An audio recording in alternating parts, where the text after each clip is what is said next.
Bismillahirrahmanirrahim. Assalamualaikum warahmatullahi wabarakatuh. Alhamdulillahirrabbilalamin. Wassalatu wassalamu ala rasulillah. Puja dan puji syukur kita panjatkan kehadirat Allah Subhanahu wa taala. Shalawat dan salam semoga tercurah bagi junjungan kita Nabi Muhammad sallallahu alaihi wasallam. Alhamdulillah pada hari ini saya sedang berada di kediaman Ustadz Arnold Al-Gonzaga Abdurrahman. Kenal kita? Oh iya, lengkap. Alhamdulillah. Sehat ya, Tat ya? Alhamdulillah. Alhamdulillah. Kita kemarin ketemu berapa lama ya, Tat ya? Baru 2 bulan. Belum nyampe dah. Belum nyampe. Sebulan yang lalu kira. Alhamdulillah. Nah, saya nggak akan panjang lebar karena ini sebenarnya mohon maaf ya, Tat ya. Nggak apa-apa. Qadarullah itu namanya udah qadarullah, Tat ya. Sudah diatur Allah semua. Iya, sudah diatur. Ketemu di bulan mulia lagi, Mas. Iya, Masya Allah. Nah, pada bulan yang mulia ini juga kita diberi kesempatan masih bisa bertemu. Alhamdulillah kita juga masih bisa menikmati nikmat Islam, Tat. Alhamdulillah, ya. Jadi saya akan ngobrol sebentar aja ya, Tat ya, paling lama 1 jam. Lama juga boleh. Katanya ada janji. Iya, nanti jam 3:30. Oh iya. Nah, Ustadz Arnold ini adalah sebenarnya petinggi daripada Mu'alaf Center Yogyakarta. Pendiri atau pembina, Tat? Hah? Pembina. Alhamdulillah. Nah, ternyata Ustadz Arnold ini juga mantan mualaf, ya, Tat ya? Bener kan saya sebutnya mantan mualaf kan?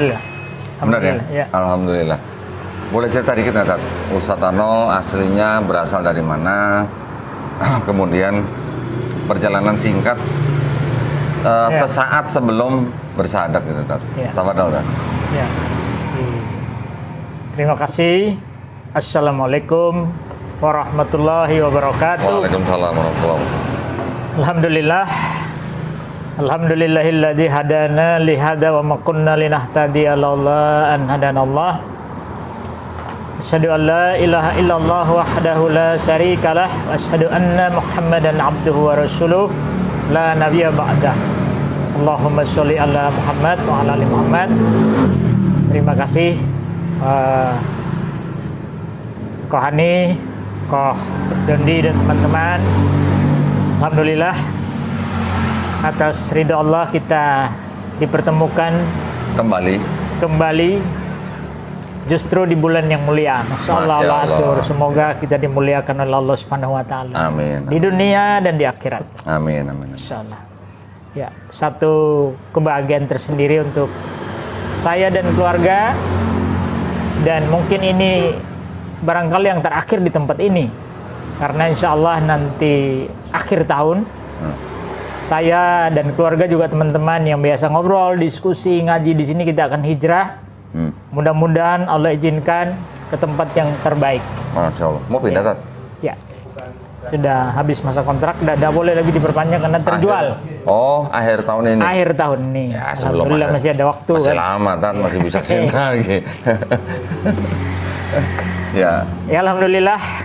Mudah-mudahan sesuatu yang baik yang bisa mengantarkan kita pada kemuliaan bisa kita lakukan, meskipun barangkali hanya melalui karya-karya yang kecil sederhana, tetapi karena diawali dengan bismillah, semoga itu membawa kemuliaan. Masya Allah. Amin. Ya, yang kedua, selain bersyukur kepada Allah, juga kita tidak lupa sanjungkan salam serta selawat kepada Rasulullah Muhammad SAW yang menjadi sumber inspirasi terbaik kita sepanjang masa. Ya, semoga kita ditetapkan Allah menjadi pengikutnya sampai dengan akhir hayat. Amin. Siap. Alhamdulillah, diizinkan saya untuk sedikit sharing mengenai perjalanan bagaimana menemukan kemudian memutuskan menjadi Islam. Saya mengenal Islam ini, saya asli dari Kupang, Nusa Tenggara Timur, dari NTT. Datang ke Jogja tahun 1993 dalam rangka belajar menjadi pastor di salah satu salah satu tarekat misi yang ada di Jogja. 93 tuh, Tat? 93. Usia berapa tuh, Tat? Aduh, dikurangi 73, 71 ya, 93, 71. 71 berarti 22 tahun. 22 tahun. Ya, masih kecil. 71? Ya, 71. Masih kayak belum 50. Masya Allah, alhamdulillah. Semua karena Allah yang kasih. Jadi 93 umur 22 tahun, 22 Ustadz dari NTT ke Yogyakarta untuk dalam rangka belajar menjadi pastor. Itu masuk seminari berarti. Masuk seminari. Oh iya. Siap. Ya, setelah 2 tahun ya, setahun di novisiat, setahun di namanya Bertinianum. Kemudian setahun lagi di novisiat. Setelah itu saya merasakan bahwa itu bukan tempat saya. Kenapa tuh? Karena berat. Kalau jadi pastor nggak boleh menikah. Oh, jadi itu rupanya. Iya, itu harus jujur kan. Orang harus jujur. Selibat itu. Iya, selibat. Iya. Ya. Nah, saya takut nanti kalau selibat bisa jadi terlibat lagi masalah kan. Terlibat sesuatu. Terlibat dengan hal-hal yang diinginkan. Nah, yang bertentangan dengan selibat. Enggak takut terlibat dengan hal-hal yang diinginkan gitu. Nah, itu dia. Maka harus jujur. Ya. Kan diberi kesempatan seluas mungkin. Kalau memang cocok dan ingin terus, putusan itu harus bisa dipertanggungjawabkan. Berapa lama? 2 tahun. Itu 2 tahun. 2 tahun. Oh, 2 tahun. Ya. Apa jangan-jangan Ustadz waktu 2 tahun itu mungkin pacaran kali mungkin jadi batal gitu? Enggak, kalau punya pacar belum. Enggak. Ya cuma lihat-lihat aja kan. 22 tahun nggak ngelirik mah bohong aja tadi ya. Apalagi Ya. Jogja lagi ya. Jogja. Waduh, ya. Jogja ini luar biasa. Jadi 2 tahun Ustadz Arnold memutuskan untuk tidak meneruskan pendidikan untuk menjadi pastor. Betul. Nggak diomelin orang tua itu Tad? Ya, orang tua bisa memahami. Karena mereka yakin bahwa saya sendiri yang paling tahu kenapa saya memutuskan untuk tidak meneruskan. Jadi mereka bisa menerima keputusan itu. Ya. Nah, kemudian ketika keluar dari biara itulah saya memilih untuk indekos di sebuah kampung namanya Kampung Leles, ya, di kira-kira 1 kilometer lah di selatan kampung ini. Tuh, Ustadz Arnold waktu keluar dari seminari itu nggak langsung pulang balik ke NTT? Oh, tidak. Oh, memang mau mencari nafkah di Jogja gitu, cari pengalaman. Saya tidak terpikirkan untuk pulang ke Kupang. Oh, pulang ke Timor. Emang gitu ya Tet ya? Iya. Kalau orang NTT udah keluar nggak boleh pulang gitu? Enggak juga sih. Banyak juga yang pulang. Oh, yang pulang. Maksudnya kalau udah keluar harus sukses dulu baru pulang gitu ya? Iya. Saya nggak tahu, nggak kepikiran itu juga. Oh, gitu. Pokoknya nggak ada keinginan pulang, mau tinggal di Jogja itu saja. Terus Ya, ketika ngekos di kampung namanya Kampung Leles, Condong Catur itu, ya, ini tanpa disadari, tanpa direncanakan, hanya kebetulan waktu itu karena menemukan tempat kos yang biayanya paling murah di situ. Berdua, 1 kamar, 1 bulan 50.000. Berarti tahun 95? Tahun 95, 96. Ya. Nah, terus? Ketika itu awal mula itu. Awal mula. Jadi ketika ngekos di tempat itu, saya belum sadar kalau itu pemilik. Jadi induk semangnya itu orang Muslim. Ya, tidak terpikirkan itu Muslim atau bukan, tetapi yang sangat membekas, ya, membuat saya terkesan adalah kebaikan. Kebaikannya seperti apa? Jadi ketika beliau terutama datang bulan Ramadan, anak kos yang Muslim maupun bukan Muslim, jadi dapat jatah, dapat takjil. Oh, takjil. Ya. Nah, ini menjadi pertanyaan bagi saya. Kenapa bapak kos ini baik? Ya, karena sudah tertanam, ya, bahwa kebaikan itu monopoli ajaran cinta kasih. Ternyata di luar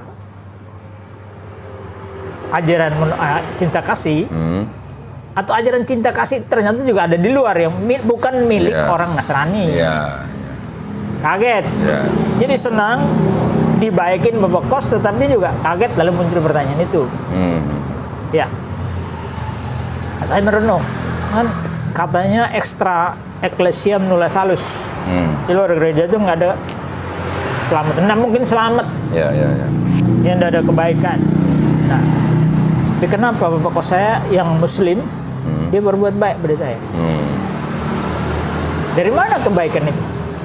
Kalau saya berbuat baik, ini karena ajaran cinta kasih. Iya, Kalau dia berbuat baik, kenapa? Kasih takjil. Iya, bukan. Ya. Tajil itu kan Bentuk. bentuk kebaikan Iya, itu. iya. Ya, jadi pertanyaan kan kenapa dia berbuat baik? Ya, kalau saya berbuat baik atas perintah atau ajaran cinta kasih, nah dia apa? Yang mendasari kebaikan dia itu apa? Ya tapi gini, Tat, masa cuma ngasih takjil doang, Ustadz udah langsung bilang kok dia juga punya kasih gitu? Loh, itu bentuk yang nyata.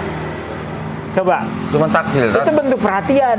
Iya, oke, perhatian. Tapi kan cuma takjil gitu loh. Kebaikan itu kan bisa dari hal-hal yang sederhana. Yang kecil-kecil Yang ya. kecil. Kalau kita ya tidak bisa merasakan kebaikan dari yang kecil-kecil, gimana Iya. bisa merasakan yang gede-gede kan? Pertama kali. Nah, saya belum menemukan pertanyaan tadi. Iya. Apa yang mendasari perbuatan baik si beliau ini? Sambil jalan, ya, interaksi dengan warga di kampung itu makin bagus. Saya termasuk anak kos yang aktif. Aktif ikut kumpulan RT, aktif ikut kerja bakti, aktif ikut ronda.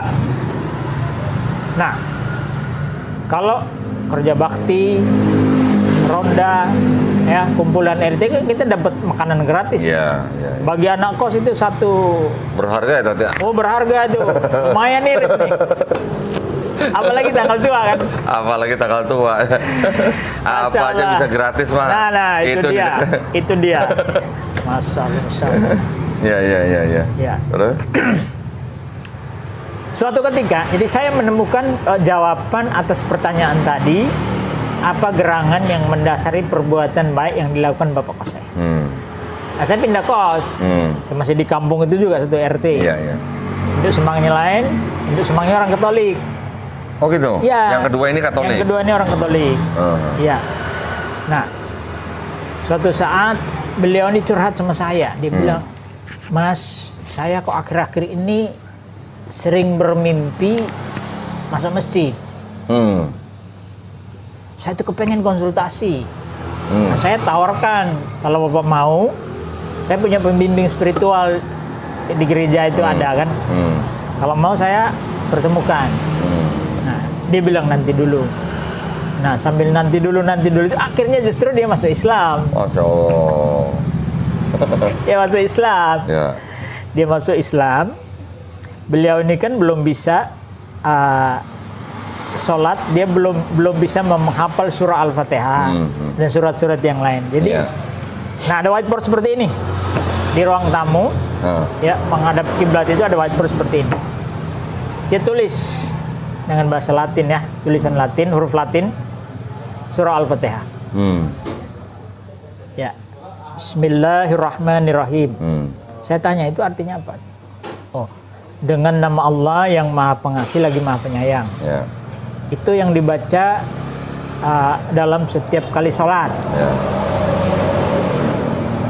Di sini jawabannya saya temukan. Jadi rupanya orang berbuat baik, orang Muslim yang melakukan kebaikan karena ya pemahaman saya sederhana ketika itu. Dia sering membaca ayat ini dan rupanya itu membekas di hati. Baru ayat pertama tuh, Tat. Baru ayat pertama. Dan kalau saya hitung-hitung, saya tanya berapa kali itu dibaca setiap hari. Ya, kalau sholat wajib sehari semalam kan 17 rakaat. Ya. Ya. Belum rawatibnya. Nah, belum rawatib kan. Nah, artinya ayat itu paling banyak dibaca kalau dibandingkan dengan apa yang dibaca oleh Romo di gereja ketika mau khotbah kan. Saudara-saudaraku yang terkasih dalam Kristus gitu kan. Nah, tidak sebanyak ayat Bismillahirrahmanirrahim yang dibaca orang Muslim Dalam sehari. dalam sehari semalam. Rupanya ini yang menggerakkan, membekas di hati, lalu dia keluar dalam bentuk itu. Dia ketemu orang tersenyum. Dia tidak membeda-bedakan ini orang Muslim bukan Muslim, orang Jawa bukan Jawa. Dia beri makan kepada siapapun. Masalah. Nah, mulai rasa tertarik terhadap Islam makin kuat. Ya. Nah, selama saya tinggal di kampung itu sebagai anak kos, saya merasakan hanya kebaikan yang terekam. Ya, terkesan dengan kebaikan warga ya yang hampir semuanya muslim. Di situ. Ya. Ya. Tapi saya masih ada apa ya? Seperti di hati tetap menyangkal, itu biasalah. Orang hidup bersama dalam satu kelompok masyarakat, Biasa. lalu saling membantu, saling berbuat baik itu biasa saja, tidak ada yang istimewa. Ya. Jadi mau menyangkal ini ketika Ya. Tetapi kenapa kok itu selalu terusik? Semakin dilupakan, semakin diabaikan, justru makin sering muncul dia. Nah, saya punya kebiasaan, jadi meskipun sudah di luar biara, kebiasaan sembahyang 5 waktu itu berjalan. Ya ada 5 waktu sembahyang. Waktu seminari? Iya. Coba bisa pagi jam 4:30. Itu sembahyangnya hanya berdoa biasa atau ada gerakan-gerakan khusus? Nah, nanti dulu. Jadi selain sembahyang misa ya, misa pagi jam 4:30. Nanti jam 8 pagi ada namanya ibadat bacaan. Kita duha lah. Ya. Jam 12 siang. Ibadah siang. Setelah itu ada doa angelus, doa malaikat. Jam 12. Oh, siang. Lonceng gereja berbunyi kan. Ya. Lalu ada jam 3 sore. Ibadah sore. Kita asar. Ya. Lalu nanti yang terakhir ya. Ibadah sore itu jam 6. Jam 6. Sekalian lonceng gereja bunyi lagi, doa angelus lagi. Terakhir nanti jam 8:30 malam. Oh, malam ya, setengah 9 ya? Malam. Ya. Isya. Nah, setiap selesai 5 waktu itu biasanya ada waktu kira-kira setengah jam sampai 3/4 jam untuk meditasi. Oh. Nah, waktu yang 5 waktu doa itu, doanya hanya dalam berbentuk biasa doa begini atau ada gerakan-gerakan seperti sholat? Enggak ada, bukan sholat. Ya doa seperti ada doa. Kan ada buku doa harian tuh. Oh, oke. Jadi ada ibadat pagi, ibadat siang, ibadat sore, ibadat malam. Sudah ada. Tuntunannya sudah ada. Nah, saya ikuti itu aja. Ya. Sambil setelah itu meditasi. Nah, yang menarik. Jadi ketika meditasi ya, kita membaca nas dari Alkitab atau Injil dan direnungin. Dalam permenungan itu kira-kira apa yang paling sering muncul dalam pikiran kita, dalam perasaan kita, itu ditulis. Gitu. Nah, nanti itu jadi bahan konsultasi dengan pembimbing rohani. Oh, oke. Nah, jadi masalah ini yang muncul itu justru kebaikan orang-orang Muslim yang ada di kampung. Oh, Selalu muncul. Nah, puncaknya tahun kira-kira bulan Ramadan tahun 99. 95, 99, lama Ya, juga. lama. 4 tahun ya? Iya.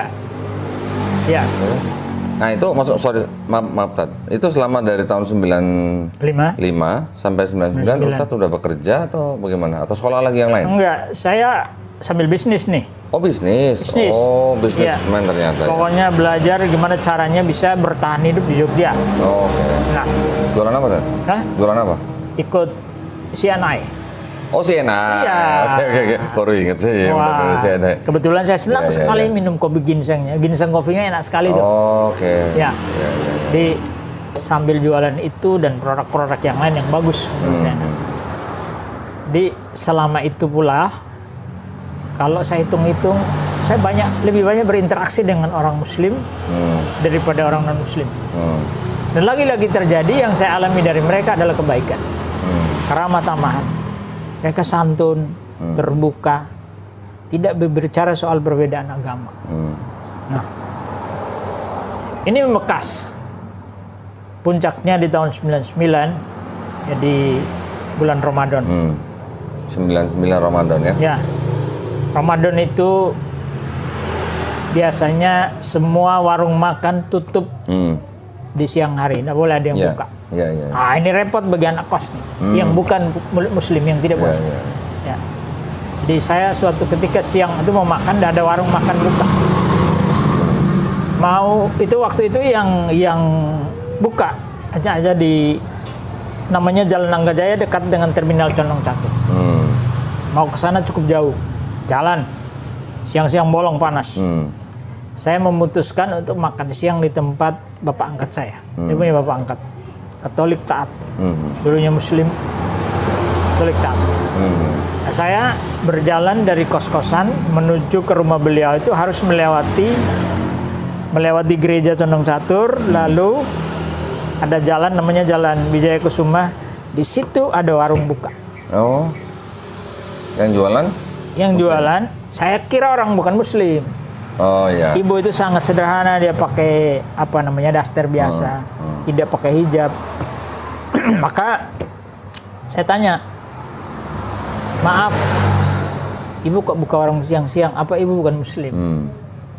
Dia dengan tersenyum ramah, dia mengatakan, saya Muslim. Ya, lah, ibu Muslim buka warung siang bolong. Kalau saya makan di sini ibu terganggu nggak? Dia diam sesaat, lalu beliau tersenyum, Mas, saya ini Muslim, saya sudah niat berpuasa. Kalau saya sudah niat berpuasa, sekalipun saya melihat Mas makan atau bahkan saya melayani Mas makan, Nggak ada masalah. nggak ada masalah. Ini yang membuat saya tertegun. Dalam hati saya mengatakan, ini kalau bukan orang Muslim yang taat, itu tidak mungkin. Keluar kata-kata yang menurut saya ada hikmahnya. Ya. Udah saya makan. Sebelum selesai makan, dia bilang, pesan, Mas, kalau mau makan siang selama Ramadan datanglah ke sini. Saya buka. Ya, ya. Kalau masih belum buka pintunya, ketok saja, pasti di belakang udah siap. Gitu ya. Muncul pertanyaan nih dalam hati. Kenapa saya baru ketemu orang ini sekali? Tidak kenal. Saya bukan Muslim, bukan orang Jawa pula. Kenapa dia baik sama saya? Itu yang terpikirkan waktu. Ya, di luar daripada mungkin yang ada di gambaran secara umum gitu kali ya. Ya. Tapi ngomong-ngomong, makan di tempat ibu itu boleh ngutang apa? Bayar lah waktu itu. Tapi belakangan. Cuma nanya ya. Belakangan boleh utang. Tuh kan. Nah, itu maksud saya. Ada buku catatan khusus nih. Oh, siap. Special account gitu ya. Makan dulu, nanti ada uang bayar lah. Iya. Tapi artinya Ustadz Arnold pada waktu itu menemukan sebuah kebaikan dari seorang ibu Muslim yang berjualan makanan di bulan Ramadan. Ya. Yang artinya sebenarnya tidak ada hubungan orang mau puasa atau tidak puasa, ya kan? Jangan artinya kalau orang berpuasa harus terus hormatilah yang berpuasa. Nanti ada lagi hormatilah yang tidak berpuasa gitu. Lanjutan. Iya. Jadi pengalaman bertemu dengan ibu ini namanya Ibu Sarjono. Iya. Ini semakin memperkuat dan mempertegas pengalaman akan kebaikan dari orang-orang Muslim yang lain yang ada di kampung. Yang Bapak pernah temui di tempat kos lama ya.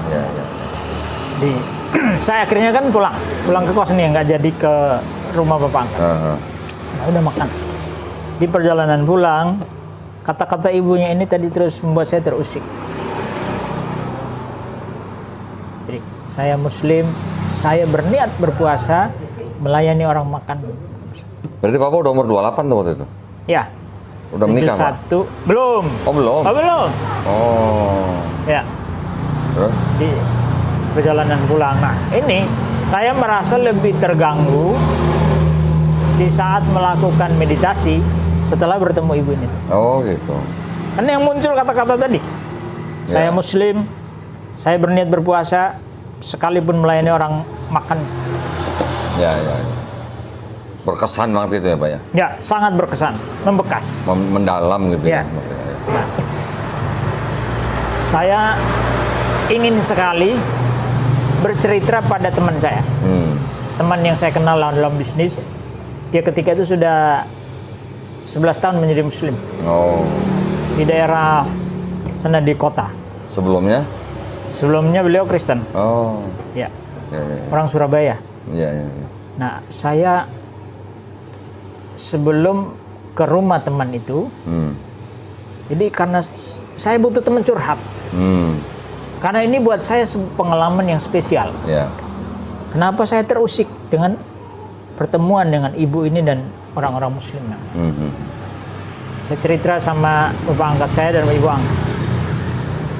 Nah, beliau kebetulan mengenal baik karena dekat rumahnya dengan ibu ini yang punya warung oke. tadi. Ya, ya, ya. Sebelum selesai cerita, ibu angkat ini sudah mencegah. Kamu jangan dekat-dekat. Kamu kan punya Yesus. Nanti kamu akan pengaruhi lagi Yesus. Oh. Saya bilang tidak. Mereka orang baik. Ya.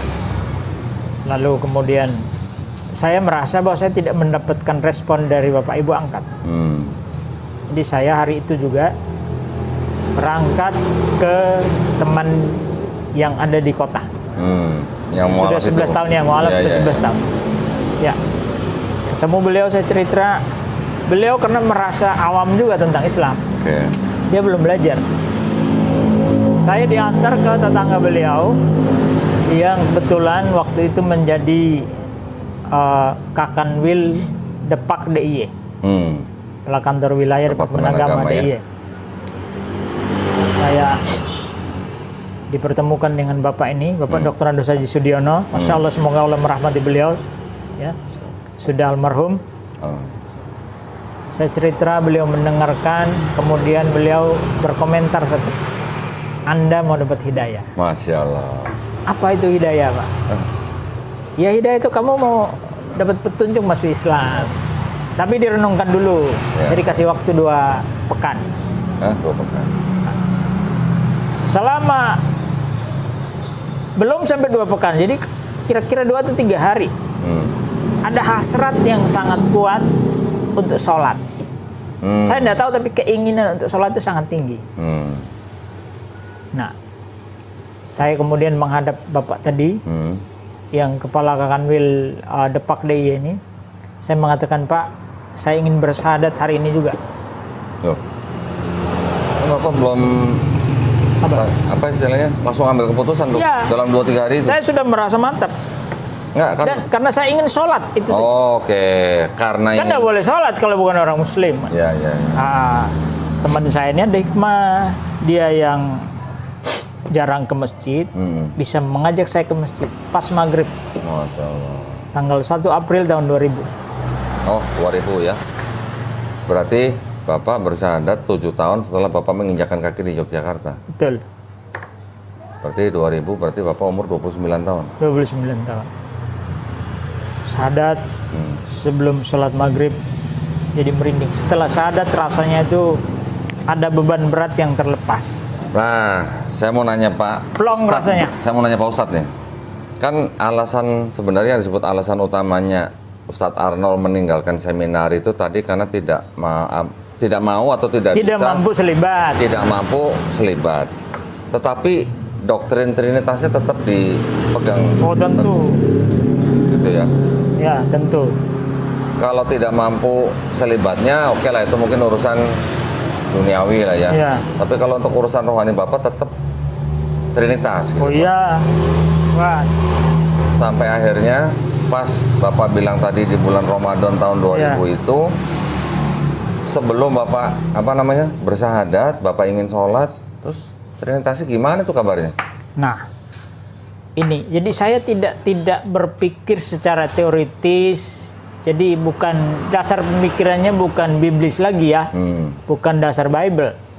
Saya tidak tahu kenapa pengalaman real yang terjadi di lapangan yang memberikan satu dorongan yang sangat kuat.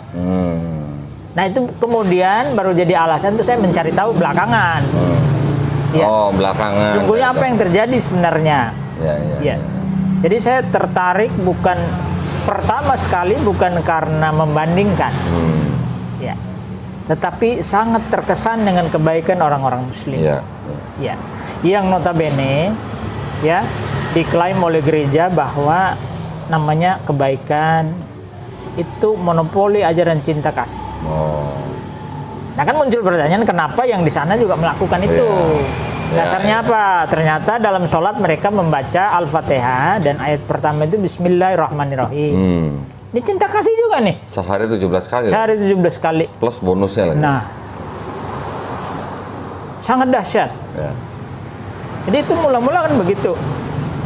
Nah, tapi tetap dari dalam masih ada apa namanya? Pergulatan. Pergulatan batin. Ya, masih menyangkal tadi kan. Biasalah orang berbuat baik, bantu orang itu biasa. Ada pengaruh yang sangat kuat dari keyakinan yang sebelumnya bahwa ya tempat saya nih orang timur pada umumnya Islam itu sama dengan teroris. Di kampung Bapak? Iya. Islam itu sama dengan pedang. Jadi saya kecilan saya sampai melihat orang pakai peci hitam saya takut. Makanya saya tahun-tahun awal kira-kira 10 tahun pertama setelah menjadi muslim saya tidak pernah punya peci hitam. Ini aja masih belum pakai peci hitam ini. Enggak, saya pengen tanya gini Pak. Jadi keluarga yang di NTT itu memang sangat mendoktrin anak-anaknya bahwa Islam itu teroris. Ya. Atau gimana? Kita dapat pengaruh yang sangat kuat. Jadi kita dapat cerita tentang Islam itu dari sumber yang salah, dari para misionaris yang dari Eropa, dari Amerika. Oke. Apa yang mereka sampaikan kan tidak terlepas dari pengaruh perang salib.